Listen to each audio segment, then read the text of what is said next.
more than just talking to people, we get to chat with people.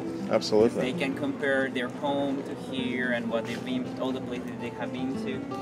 And actually, the mangrove on Tuesday, when there was a storm, it actually looked really cool because it was all water. All water. Really, the water was standing here. Like a real swamp. Oh wow, that's cool. It looked more like a swamp than a mangrove. Yeah. And all the coatis and monkeys, they disappeared. We don't know where they went. They probably in the trees or. And they won. We didn't see iguanas. Second day we saw that. Yeah. They're still like coming out because it's still like getting sunny and hotter. The past days it was cloudy and kind of cool, so for them it's when it's like this, we can explain to you, but when it's stormy, you can see how it actually works. Right now, I can explain to you about the ground that is fake, that it was created because of the shape that the mangrove has. Because a long time ago, it used to be water, but as time goes by, they collect branches, dirt, a lot of stuff, and they create a sponge. And that's the reason here, like where we're standing, is like a bridge. So that's why every time someone jumps, it's like unstable because there's nothing really hard beneath. So when people jump, you feel how it moves. Yeah. Right. And the trees, for example, right now there's not a lot of wind, but usually when it's windy, you can see how they're like moving, and sometimes you can actually hear it because they're flexible. So right now it's like the perfect time just to like see how it looks dry, but when it's stormy, you can see how the water starts rising again and how the trees are moving. And that's how, when you can see how they protect us from the hurricane, from the storm, because the fake ground collects all the water, so they prevent the floodings all over the area. And the trees resist all the wind, so they protect anything that is either around or behind the mangrove. So it was really cool to actually see it during the storm a couple days ago. Right now it's already dry. Was it really windy during the storm? Sorry? During the storm, was it really windy? Actually, the wind threw all of the seeds. All the path was covered in seeds and branches. It was all covered. And they were floating around. And also, well, the seed is kind of long and has, you know, this kind of weird shape. But it has this shape because they fall from the top of the tree so they can land precisely on the ground. And when it's on the ground, this part starts turning into the roots, and the plant or the tree starts sprouting from here. And well, here I'm not sure if there are any baby mangroves. Right there. Yeah, right there. That's a big baby mangrove. Ну, видишь, вот все тоже семечко упало вот это. Вот это, видишь, упало. Ну, видишь, дальше тоже.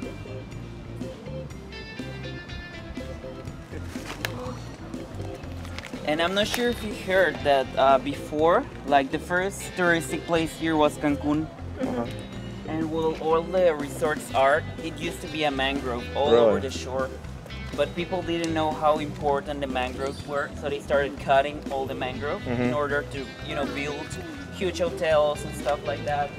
So when the first hurricane came, that's when they noticed how important it was to preserve it. And after that, all the towns and cities that they were growing after Cancun, they decided to keep it because they know how important it is. Whoa. Whoa. Oh wow. Look, look. All those coyotes are running around. They saw the dog. Yeah. They're coming back. Yeah. Are there like type of ant eaters or what Those are they? are like cousins of the raccoons. Cousins of the raccoons. Wow. They kind of look like the ant eater because of the face. Yeah. Wow.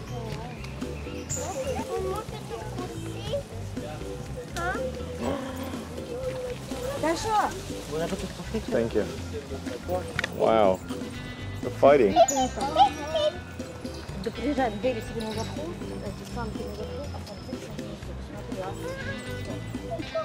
So they eat like worms and vegetables? Worms, vegetables, anything they can find in the ground. I'm not sure if you've seen them, like, you know, scratching and digging.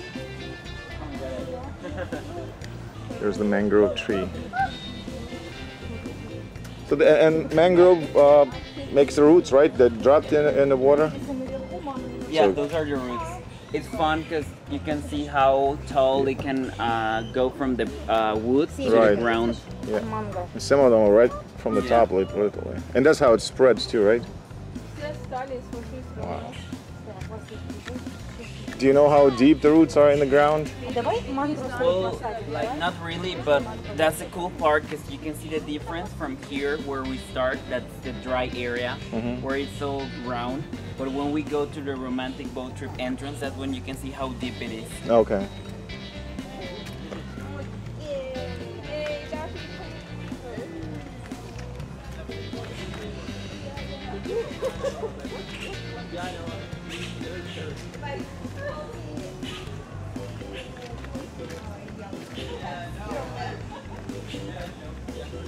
Stinks here, Yeah, because all the water here is, steel. standing. Yeah.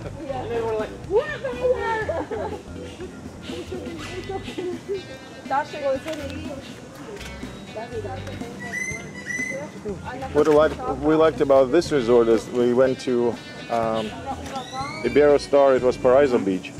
Theirs is it's a nice place. However, it just totally like alleys, and then not like in the jungle, like no paths or anything. So I guess they cleaned up a lot of it. But with this resort, we really like that it's integrated in the mangrove, and then actually it's very eco-friendly. I've been to other resorts too with my family to Uh-huh. vacations, and this is the only one I know like this kind of resort. They're all like that, buildings and beach, Yeah, that was restaurants. the first one we stayed at. They almost like don't hurt the nature here, right? So they just place the buildings, but it's all integrated with it. Yeah. As you walk around, you can notice how usually the buildings are surrounded by Right. mangrove, by jungle, by Some of them something. actually have trees growing. They built the building around the tree. Yeah, so cool of this place.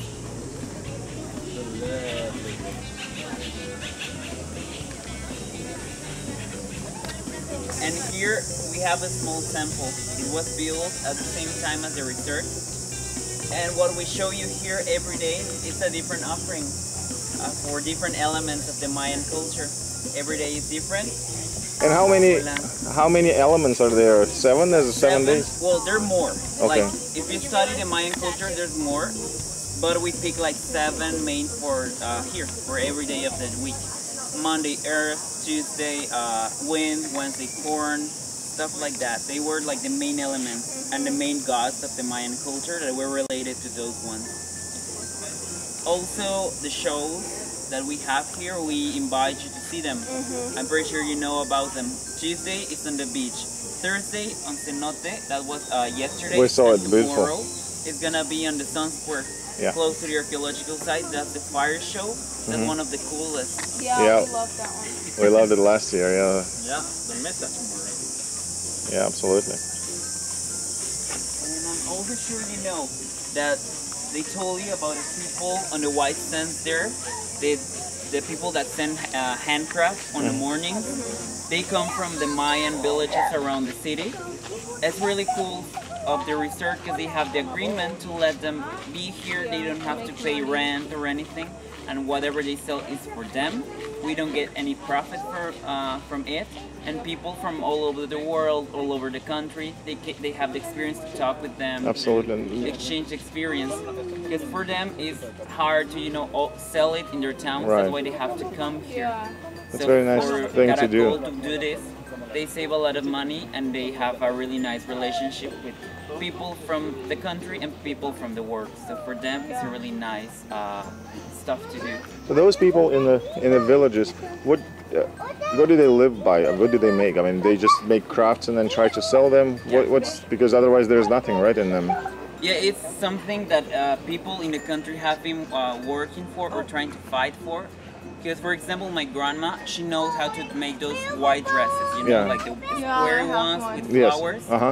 But sometimes people don't try to keep learning or continue those Right. traditions because it's always boring, it's a waste of time. For example, my mom doesn't know how to do it. My grandma does, but my mom didn't want to learn. And probably, if I have time, I will ask her to teach me because it's really cool and Right. it takes a lot of time. Embroidery, yeah. So in all the towns, I've met people that either work wood or something different, and sometimes their kids do or doesn't want to learn. Right. So they try to fight for people to learn how valuable that is. Right. So they don't lose it over time, because otherwise it's going to be like a memory or Yeah, something that Right. Lose people the used to tradition, do. the culture. Yeah, so all those crafts are valuable, definitely. Yeah. And then if they encourage it, then it's definitely going to continue, right? So that's what why I appreciate this kind of stuff, because people feel how important they are, but because of who they are and what they do. Right, absolutely. Because when people doesn't care, that's when they really like, okay, I don't want to do it anymore. Right. Your grandma lives in a Mayan village? In my town, it's, I'm not sure if you know Mérida. It's in the north, a big city, and I live in a town an hour away from it. That's where my grandma lives, and I love her like really much, because everything she knows. She speaks Maya and Spanish. My great grandmother, she only spoke Maya. She didn't learn Spanish. My grandmother learned both, and she knows a lot about handcraft and cooking and everything from the Do you area. speak Mayan? I understand. I speak just like the basics, Yeah. but it's hard for me to talk with people. Yeah. But I do try to practice as far as I can. What about writing and reading? Writing I know, and reading too, Right. but for me to try to make the Right. words is harder. Verde, amarillo. Good. So this is your also second time that you're gonna see our family of animals. So last year that you came, it was the same time, right? Right, August? exactly same week, yeah. So the pigs were smaller back then. Yeah, the pigs were really like twice Now as smaller. they're huge. And they swim in cenote, right? And then now no? Now they're too strong for people, to like actually take them there, swim in the because it's gonna be harder for people to take them Pull out. them out. But, And but they're really cute, because I'm not sure if you saw before or you've seen when they do this. uh-huh. When my boss is around them and they're like, "Hi Coco, hi Sandy" to the pigs, Coco the male is like sitting. Really? Like Like him. this? Yeah, he's so cute and funny. And also other story from the donkeys Uh-huh. is that they're so smart. When I started working here a couple months ago, we were just getting ready to go out, and people called us, "Okay guys, we have an emergency, we need you here because the donkeys escaped." And we're like, sorry, can you repeat that? "Yeah guys, we need your help because the donkeys escaped." And we're like, what? You mean like a residence of the resort? Wow.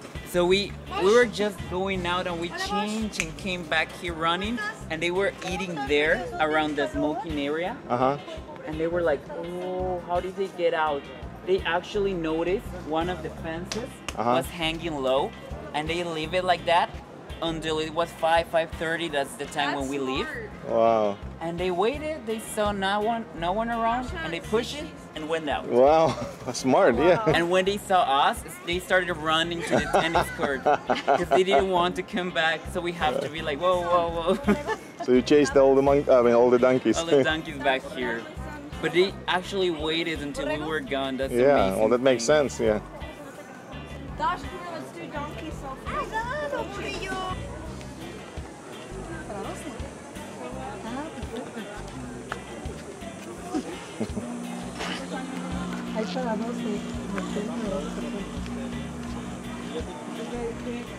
Well, this is the entrance of the romantic boat trip, but it's also part of the mangrove. The place where we started, it was like a dry one, but this is where you can see how deep it is or how big the playground it grows, because they have to cover all this area, all that water. On the other side is where we go swimming through the Jade River, and it's really cool because you've done it before, and you can see everything there and how clear the water is, even though it kind of looks dark from outside. Yeah. Right now I don't see that many turtles here. I see two. But right now we have a lot of baby animals all over the resort. They were some baby turtles were born like 2 weeks ago. The baby coatis, the baby monkeys, baby raccoons. Sorry? Oh, I thought you were eating. No. No, right now there's a lot of babies like all over them. Right now I'm pretty sure they're hiding until they, grow a little bigger. I wonder how long those turtles live. I think they don't live that much. We have a co-worker. He's biologist and he's working here because it's also the turtle season from the ocean because they come here to lay eggs. So he loves reptiles, turtles, snakes. And he told me, I think around 40, I don't remember. 40. Like that one's not that, they don't live that much as the ones in the ocean. But they do grow bigger too, like. Yeah. Coco mean. Ixcalacocco is the name of the archaeological site, but when you translate it, it kind of means either twin coconut palm trees or two coconuts palm trees. Okay. Thank you. Wait, which one? That's the one you don't touch. Yeah. The Chechen, yeah, right here. Do you remember how you spot it?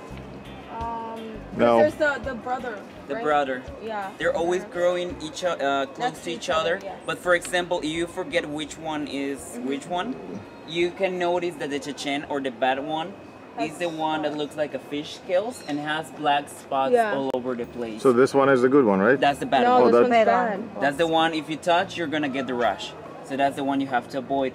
And the Chaca, that's the good one. That's the brother, right? That's And the those one are that those are grows. the black spots you're talking Yeah, about, right? This one right Okay, here. got it. Right now it's dry, so there's not much chance for you to, you know, get the rash. But when it's humid and all that stuff, that's when you have to avoid it. No, the good one is right there. It's all covered in trees. But there's another one back there that I can show you that looks better because it's, you know, red, orange. It's really easy to spot. And the bark looks like when you get like a sunburn and you're peeling. That's how I you know notice that well. The other one. So that's how you can relate both of them. And the legend is of the brothers. They believe they always grow close to each other because they thought they were twins. That they used to fight for everything as brothers. And they became warriors. And they were lucky enough to fall in love with the same woman. So they were fighting for her until they both died. And one of them, who was more like rude, and he was demanding to come back to Earth to be with her. So the gods were angry at him, so they punished him and turned him into the Chechen. So he will be punished for the rest of his life to poison the woman he loves. And they turn the other brother into the Chaca to cure whatever the brother does. So that's why the people believe they're always growing close to each other. That one right there. Oh, the one that is peeling right there, right? Yeah. It's easy to spot because it's kind of red or orange. That's why I'm back. That's Guys, red hair. careful, guys, careful. You're the Chechen.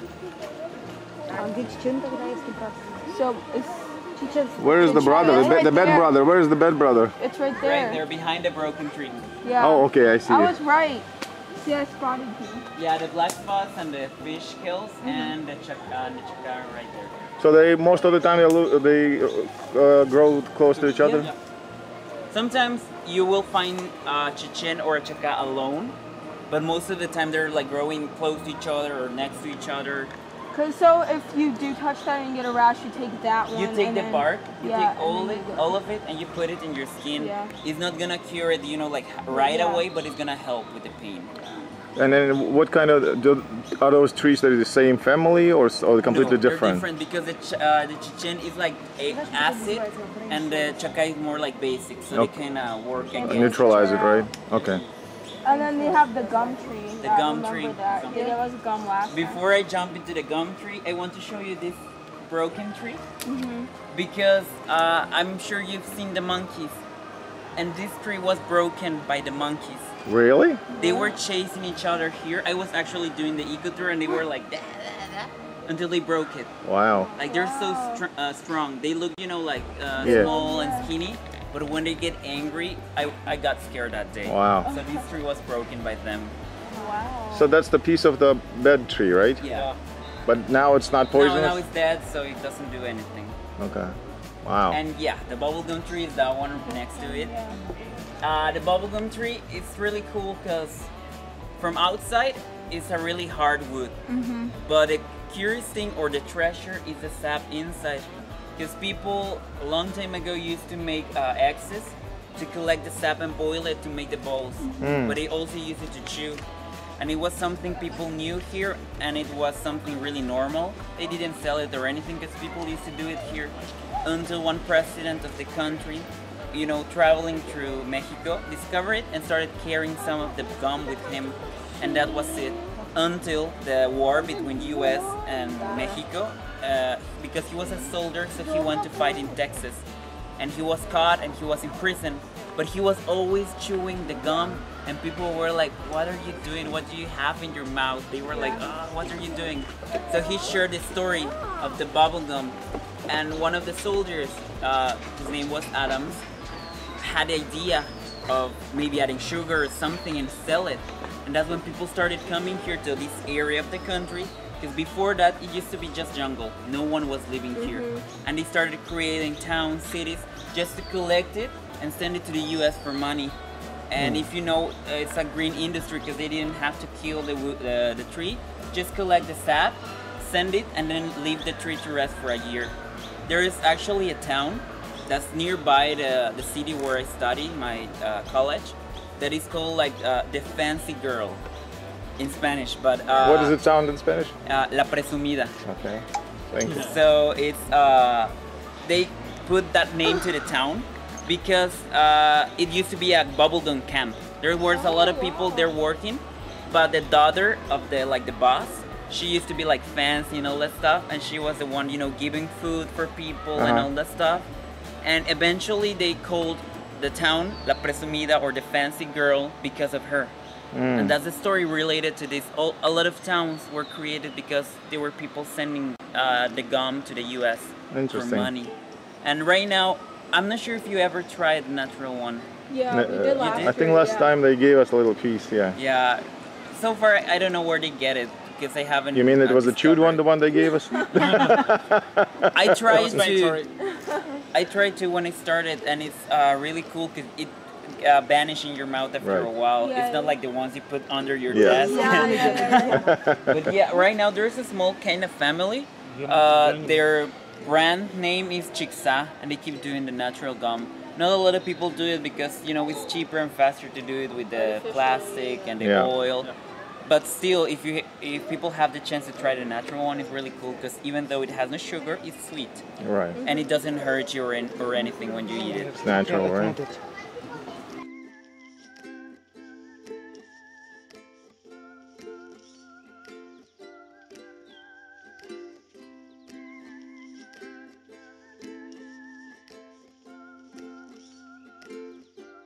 One of my favorite parts of the ecotour, because I have the chance to explain about the cenotes and like the underground part of it, and I really like it because, for example, in school I used to do caving, so we used to go in, you know, like when we go out from school, to caves to explore, to see everything. So we learned to, you know, do rappel and all that stuff underground, and I like all that part of underground. The cenotes are one of the main things people come here to visit because they're cool. And if you know the land or you travel around, you can know there's a lot of them, more than 7,000, and all the land is flat. We don't have hills, mountains, but we also don't have rivers or anything because of the kind of rock that it's made of. Millions of years ago, it was underwater. It was a huge coral reef. When the earth was moving, the ice age came and everything was, you know, moving around. That's when the land started to emerge. And that's why it has all these holes and caves, because every time it rains, the limestone cannot hold it on the surface, so it goes underground. So it goes accumulated over hundreds of years until it cannot hold it anymore, and the ceiling of that cave collapses. And that's the reason when you go swimming in cenotes, or for example when we cross in the bridge, you can see how the bottom is so rocky and even huge small rocks everywhere. Because it used to be a ceiling that broke down, and now it's scattered all over the place. For example, one of the caves we went to, we were helping a German archaeologist because he knows how to, for example, draw and read the glyph. So we helped him because he didn't know how to use, you know, the equipment. So we took him there, and it was cool because it was a really deep hole where there were 4 glyphs, like north, south, east, and west, different ones. but then you wonder how people used to get down there. Because it was really tall, and there's nothing you can climb. So those are the cool discoveries. Maybe in the peninsula there's not much to see, maybe on the surface, but when you go underground there's a lot to see, cenotes, caves. Do you know also about the Ice Age fossils? Yeah. In Tulum there's the Ice Age Museum. Because of the divers that went there, I actually got the chance to know the guy. He's friends with one of my teachers. So he went to my school to give a talk about it when they started diving and discovering all the skeletons, taking them out and then study it to discover they were sloths, saber-toothed tigers, horses, all the animals from the Ice Age. Now they have the museum. Yeah, we went to Tulum. Yeah, so cool. And I really love when people discover that part, because when they come here they think it's only, you know, beach, cenotes, and then we tell you there's more than that, and they're like fascinated. So I like it.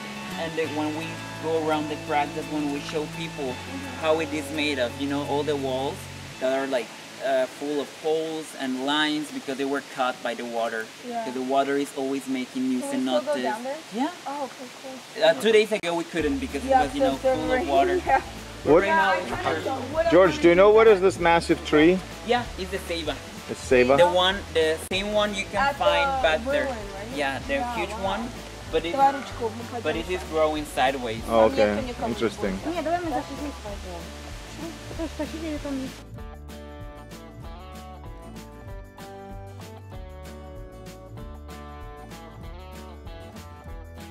What's it? Anaconda. Anacondas is from the south, but boas, that's the one we have around here. Do you remember last year there was, you know, this brain coral, Coral brain. like a fossil from the. Oh, yeah. It's gone. Why? Someone broke it or took it away. Wow. When I started here, that's what we used to show, you know, like look the Yeah, the yeah. fossil, the coral. Right now there's just a hole. Oh. There's another one, you know, a little further, but the one that used The to one look that used cool. to, yeah. Oh, wow. That's Somebody must have taken it as a souvenir. Bamboo. I'm careful with the small spider here. That's the only one we have left, but the other one was cooler. А я что, не ходила? They didn't protect А, them. знаешь, уже были в No, коляске. 'cause we didn't. No one thought they would. Someone will grab Yeah. it. Yeah, you can maybe you can touch it and stuff, but no one thought they were gonna I you know mean, take it. If they're, I'm guessing. So all those holes are made by the water. Скажи, объясни даже, что она. Sorry? All these holes are made by the water, Yeah, right? like water from, you know, Вот, Даш. millions of years ago. That's why it Fossil даже looks помнишь? green, Fossil, like ты rocky, помнишь? and, Понюхай. all these holes. Yeah. Настя, где фасол был? Вот, а кто-то прошел и взял его. Yeah, I was Here's the gonna say they had to. fossil probably get coral. the fossil Смотри. out of the country. You know what I mean? Fossil coral. Yeah, yeah.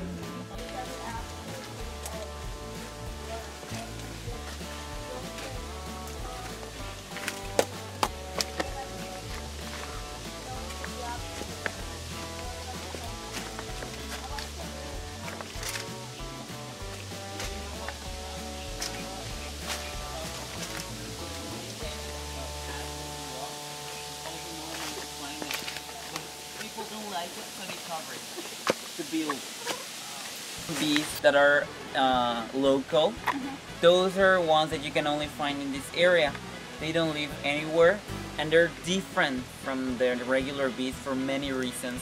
But the most important one, or the main one, they don't sting. They have no stinger. Really? А, So they don't hurt people. But they can't hurt. produce honey and everything? They produce honey and everything else, but they have like their main differences.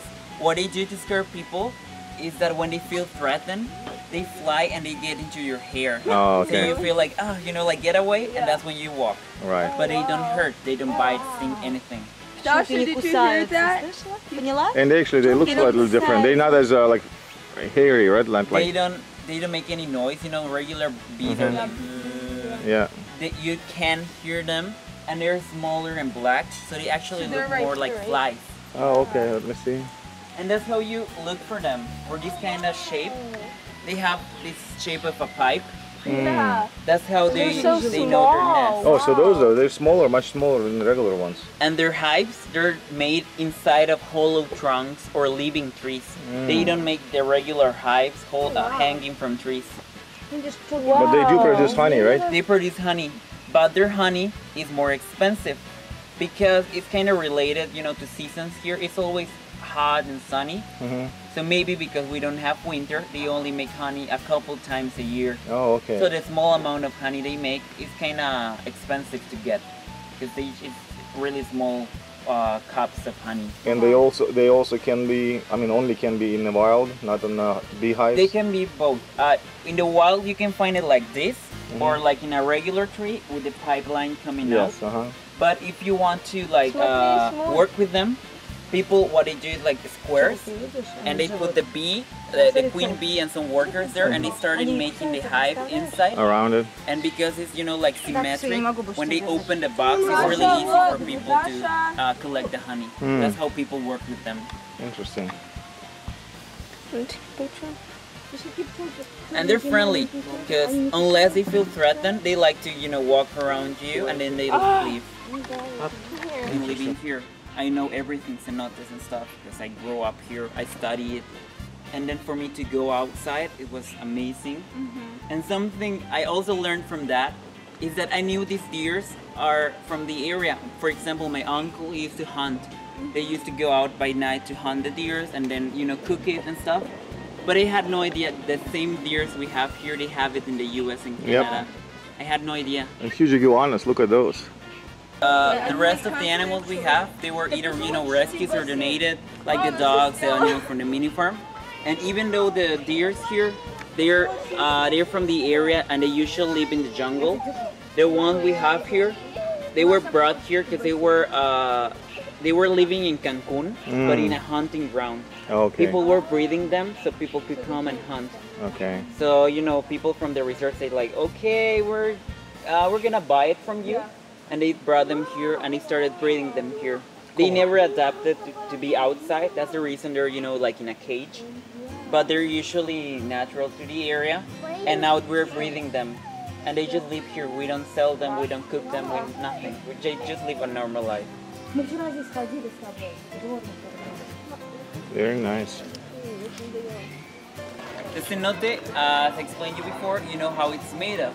And this is the one where you have the chance to swim because, you know, it's really big and you get to see different parts of it. From here outside you can see the shallow part and the deep part. The shallow part is around like a couple feet, but this one is around 35 feet. You can see how dark the water is, but on the other side you can actually see the rocks from here. Yeah, that's cool. And what I like from this cenote is that, I'm not sure if you've done it before, but on the mornings around 9 or before they open and people start swimming, you can see how the water is really clear. Yeah. You can see everything from outside and even the turtles are around the rocks. It's really cool on the mornings. And right now that's the free access when people can start swimming. And you know, we bring people every day at 1 so we can swim with them and show them all the cenote. And I know they told you before about the entrance that the cenote has. No. The one just under reception, when you swim around you see the cave. Yeah. The one under us right now, when you go around you see it. And the third one that is, you know, behind the hut there. And I'm not sure if you also seen the lungfishes. Yes, we've seen those. One time I had a chance to see them here. Wow. I was swimming around and I saw them under me. So they all come through those tunnels, right? That's how they connect, how they go, how the turtles, for example, go to that cenote or to the mangrove, because they're swimming and diving from one place to another. And did they tell you also about the reason people used to do sacrifices here? No. That's a cool story, because people think they killed people, but that's not like the real thing. They used to throw them, that's the fact. Into cenote. They found the skeletons and everything, but the real reason they did it is because Mayan people had a perception of the world where everything was connected. The ceiba, the huge tree, they believed it used to connect with the sky. And the cenotes were an entrance to the underworld. But for them there was no heaven, no hell. For them it was just part of the world. So they thought that when they throw people they were sending them so they will talk with the gods from the underworld to ask for, I don't know, like better rain, good luck for the war, anything they needed. That's why they threw people alive. Not because they were killing them, Right. because they didn't understand the part of the fresh water. Because when someone sinks, the body never floats back. So they thought they were going in. The body will never float back. They will never see it from outside because it's really deep. So they thought, oh, cool, they're going in. And they believed it was easy to go in, but not to go out. There's legend about it when they say people used to go there, but they will never return because they didn't understand that little thing. And it's funny how it's all related, because that's the reason people use life jackets. Because it's really hard to swim if you don't know how to, because the water, your body feels heavier and you can sink really fast because it has no salt. So it's all related, but that's the reason people threw people for sacrifice, not for kill, but like send them as a messenger. Very interesting. Thank you. You're welcome. Is it possible to determine the age of this cenote? Do you know or no? I think they can do by studying the rocks, but as far as I know, usually they all have more than thousands of years. So this has been here, Imagine and it was. how much history is in this cenote, but he can't talk to us. Yeah, How old is the resort itself? Do you know? 11. 11 years. They started in 2006. 2006. Nice. And what's the difference between this one and the sister one, the one that is here accessible? Yeah, this Sandos too. Playa Car. Yeah. There is like, I think it's 5 Sandos in the world, 3 here in Mexico and 2 in Spain.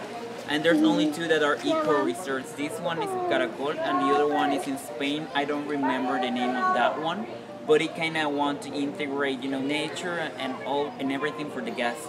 But the sister one in Playa Car, it's more around the beach experience. They don't have jungle or mangrove. It's all pool, beach. They have 2 different experiences, the eco and the beach experience. So the other one is like a more mainstream, right? Just typical Mainstream. resort. And yeah, every Sandos in the world has like different, like perspectives of something to offer. But I really love working here. It is nice. What's It's different. the perspective of Oh, Cancun. Cancun. The other one there is about luxury. This is eco. The other one is beach, and the other one is more about relaxing and massage, spa. Adults. Yeah. No Adult kids. stuff. One of my teachers, she told me, "Can you do me a huge favor?" Like, sure. Like, what do you have to do? She said, "Oh, look, there's going to be a woman that's gonna come here to visit the state because she wants to know the Mayan people. She's from Europe. I don't remember. I think she's from Norway or around the area, close to Russia. And she's from, the local town from there. She has their dresses, their language, everything. And she said to me, she only speaks her language. I think it was German and English, 3 languages. She doesn't speak Spanish. Can you translate for her? Can you be her translator?" And I was like, "Sure. I want you to take her to Chichen Itza to see the ruins, and then the towns around it. And for example, that's she experienced that kind of thing, because in the towns people don't have beds, no beds at all. Really? That's what I want to see. Only hammocks. So they told her she's around 60, 70, so she's really big. She's not like 40, 30. So she told her, you have to practice sleeping in a hammock, because in the towns they have no beds. Because it's, I'm not sure if you ever seen those kind of buildings, like round shapes, with palm trees as the ceiling. That's how the towns are usually look like. And the hammocks in the middle. So that she had that experience. And it was kind of cool, because I don't speak Maya. I understand it.